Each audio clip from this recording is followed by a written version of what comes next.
Assalamualaikum warahmatullahi wabarakatuh. Selamat pagi anak-anak. Perkenalkan, nama Ibu Yanu Anggriani. Sebelumnya Ibu ingin mengucapkan selamat datang kepada kalian. Semoga pelajaran Ibu dapat dipahami dan menyenangkan. Oke, sebelum kita memulai pelajaran kali ini, Ibu minta kalian agar menerapkan 3M, yaitu memakai masker, mencuci tangan, dan menjaga jarak. Oke anak-anak, sebelum memulai pelajaran, Ibu ingin menayangkan sebuah foto. Coba tebak mereka ini siapa? Ya, benar sekali. Mereka adalah pejabat negara atau yang sering kita sebut dengan pemerintah. Pemerintah merupakan salah satu unsur konstitutif secara mutlak berdirinya suatu negara. Selain ada rakyat dan wilayah, pemerintah bertugas menyelenggarakan pemerintahan negara atau dengan kata lain, mengelola kekuasaan negara untuk mencapai cita-cita dan tujuan negara. Pemerintahlah yang mempunyai kewenangan mengatur seluruh rakyat dan menjaga keutuhan negara untuk mencapai kemakmuran rakyat. Nah, untuk pertemuan kali ini kita langsung saja ya ke pembahasan materi. Untuk materi pelajaran PPKN bab pertama yaitu nilai-nilai Pancasila dalam praktik penyelenggaraan pemerintahan negara. Nah, di sini ada beberapa materi. Namun hari ini kita akan membahas tentang pembagian kekuasaan negara dulu. Sebelum itu, Ibu ingin menyampaikan tujuan dari pembelajaran materi ini. Yang pertama, dapat menjelaskan sistem pembagian kekuasaan negara Republik Indonesia, mengidentifikasi pembagian kekuasaan negara Republik Indonesia, mengkaji hasil telaah identifikasi pembagian kekuasaan negara Republik Indonesia, dan yang terakhir dapat menerapkan perilaku taat beragama dan toleran selama kegiatan pembelajaran berlangsung. Oke anak-anak, pertama kita bahas dulu tentang macam-macam kekuasaan negara. Kekuasaan itu apa sih? Nah, secara sederhana, kekuasaan dapat diartikan sebagai kemampuan seseorang untuk mempengaruhi orang lain supaya melakukan tindakan-tindakan yang dikehendaki atau diperintahkannya. Nah, apa saja kekuasaan negara itu? Ya, kita lihat dari beberapa teori para ahli. Yang pertama kita lihat dari teorinya John Locke. Menurut John Locke, kekuasaan negara dibagi menjadi 3 macam, yaitu kekuasaan legislatif, kekuasaan eksekutif, dan kekuasaan federatif. Menurut John Locke, kekuasaan federatif yaitu kekuasaan yang membuat dan membentuk undang-undang. Kemudian kekuasaan eksekutif yaitu kekuasaan untuk melaksanakan undang-undang, termasuk kekuasaan untuk mengadili setiap pelanggaran terhadap undang-undang tersebut. Nah, sedangkan kekuasaan federatif yaitu kekuasaan untuk melaksanakan hubungan dengan luar negeri. Nah, kemudian dari pendapat John Locke tuh disempurnakan lagi oleh Montesquieu. Kalau menurut Montesquieu, kekuasaan legislatif itu kekuasaan untuk membentuk atau membuat undang-undang. Nah, pengertiannya sama tuh sama John Locke. Nah, kemudian kekuasaan eksekutif yaitu kekuasaan untuk melaksanakan undang-undang. Kemudian kekuasaan yudikatif atau federatif yaitu kekuasaan untuk mempertahankan undang-undang, termasuk kekuasaan untuk mengadili setiap pelanggaran terhadap undang-undang. Nah, seperti yang tadi Ibu jelaskan, pendapat dari Montesquieu itu merupakan penyempurnaan dari pendapatnya John Locke. Kekuasaan federatif oleh Montesquieu dimasukkan ke dalam kekuasaan eksekutif.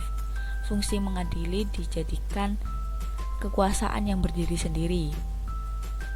Ketiga kekuasaan tersebut dilaksanakan oleh lembaga-lembaga yang berbeda yang sifatnya terpisah. Kemudian teori ini disebut trias politika. Konsep pembagian kekuasaan di Indonesia. Bagaimana sih konsep trias politika di Indonesia? Nah, yang pertama ada lembaga eksekutif. Di dalamnya ada presiden, wakil presiden, kemudian ada lembaga kementerian dan lembaga non-kementerian. Yang kedua ada lembaga legislatif, di dalamnya ada MPR dan DPR. Dan yang ketiga ada lembaga yudikatif, yaitu MA, MK, dan KY. Apa sih sebenarnya konsep pemisahan dan pembagian kekuasaan itu? Nah, menurut Kusnardi dan Ibrahim, pemisahan kekuasaan dan pembagian kekuasaan merupakan dua istilah yang memiliki pengertian yang berbeda. Menurut mereka, pemisahan kekuasaan berarti kekuasaan negara itu terpisah-pisah dalam beberapa bagian, baik mengenai organ maupun fungsinya. Artinya, lembaga eksekutif, legislatif, dan yudikatif merupakan lembaga yang terpisah. berdiri sendiri tanpa memerlukan kombinasi kerjasama. Sedangkan pembagian eksekutif yaitu membagi kekuasaan negara dalam beberapa bagian yaitu legislatif, eksekutif, dan yudikatif, tetapi tidak terpisahkan. Artinya di antara bagian-bagian ini dimungkinkan adanya kombinasi dan kerjasama adanya sebuah sistem saling membutuhkan, melengkapi, mengawasi jalannya sebuah pemerintahan negara. Nah, bagaimana sistem kekuasaan di Indonesia? Mekanisme pembagian di Indonesia diatur sepenuhnya di dalam Undang-Undang Negara Republik Indonesia tahun 1945. Penerapan pembagian kekuasaan Indonesia terdiri atas dua bagian, yaitu secara horizontal dan vertikal. Nah, kita akan bahas dulu untuk yang kekuasaan horizontal. Berdasarkan Undang-Undang Dasar Negara Republik Indonesia tahun 1045, secara horizontal pembagian kekuasaan negara dilakukan pada tingkat pemerintah pusat dan pemerintah daerah yang masing-masing di dalamnya terdapat 3 jenis kekuasaan inti, yaitu eksekutif, legislatif, dan yudikatif. Pembagian secara vertikal. Nah, secara vertikal ini ada pada pasal 18 ayat 1 Undang-Undang Dasar 1945.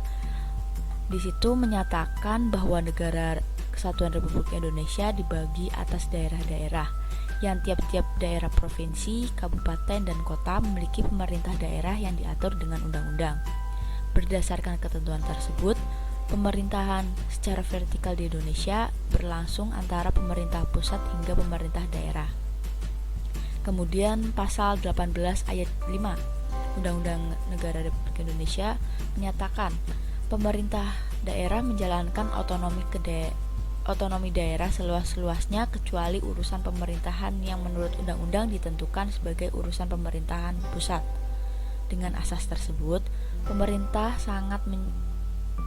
pusat menyerahkan wewenang pemerintahan kepada pemerintah daerah otonom untuk mengurus dan mengatur sendiri urusan pemerintahannya, kecuali urusan atau kewenangan yang berkaitan dengan politik luar negeri, pertahanan, keamanan, justisi, agama, moneter, dan fiskal. Nah, apa ada yang ingin bertanya lagi? Kalau tidak ada yang ingin bertanya lagi, Ibu minta kalian membentuk kelompok. 2 orang saja ya, atau bisa sebangku. Kalian cari tahu siapa nama presiden, wakil presiden, serta nama-nama menteri kabinet Indonesia Maju. Nah, untuk tugas individu, kalian kerjakan tabel 1.4. melengkapi tugas dan fungsi lembaga-lembaga pemerintah dan non-pemerintah. Dan juga jangan lupa diresum pembahasan yang sudah Ibu jelaskan tadi.